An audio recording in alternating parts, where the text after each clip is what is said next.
a binding agreement and then broke it.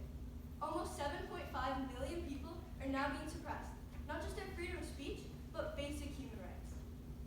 Every time a new law or plan was brought up in Hong Kong, it was countered with massive protests.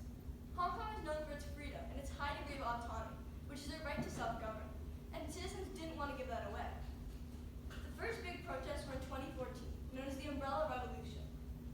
China had proposed an election law that would make it extremely difficult for pro-democracy candidates to be elected. But after these student-led protests, China just had to back down. In 2019, a law that would make extradition to China from Hong Kong possible was put forth, but again, it was met with protests, the largest in Hong Kong history. The extradition law would have allowed the Chinese police to come into Hong Kong, make arrests, bring back their prisoners to China, and hold unfair trials. But this time, the protests turned violent, and the law was withdrawn. Fueled by this withdrawal, China started a slow oppression of rights in Hong Kong, starting by making it almost impossible for pro-democracy candidates to be elected, giving only a selected list of pro-Beijing candidates to be voted on. With all the chaos of COVID filling people's time, in 2020, China was able to implement the National Security Law. This increasingly curbed voting rights, suppressed the freedom of speech and press, and broadened the definition of crimes. Just yesterday, 14 people were convicted under this law. This was all done by China on the claim that they had to restore order after the protests. China just couldn't stop there. In March of 2024, Article 23 was passed, and this broadened the definition of what political crimes were, scaring people with money and power for the first time. There are two things all these laws have in common.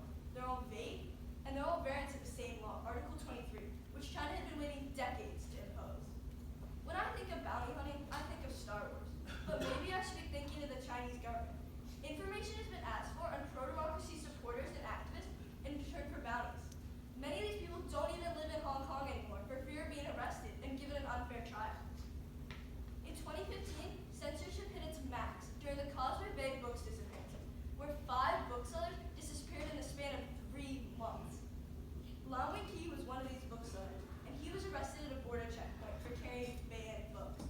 When he asked an officer what was happening, he remembers being told, "Don't worry, if this were serious, we would have beaten you on the way here." He was then forced to confess and kept locked away in China for 8 months.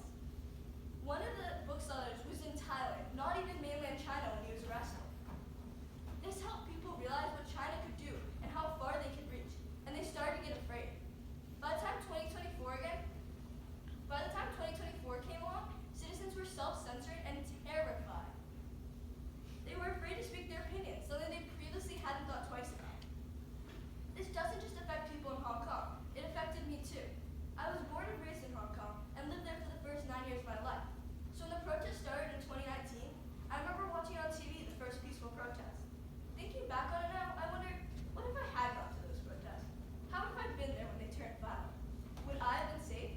My friends who still live there, are they safe? We can't just let the Chinese government hide this suppression from the world. We have to do something to help.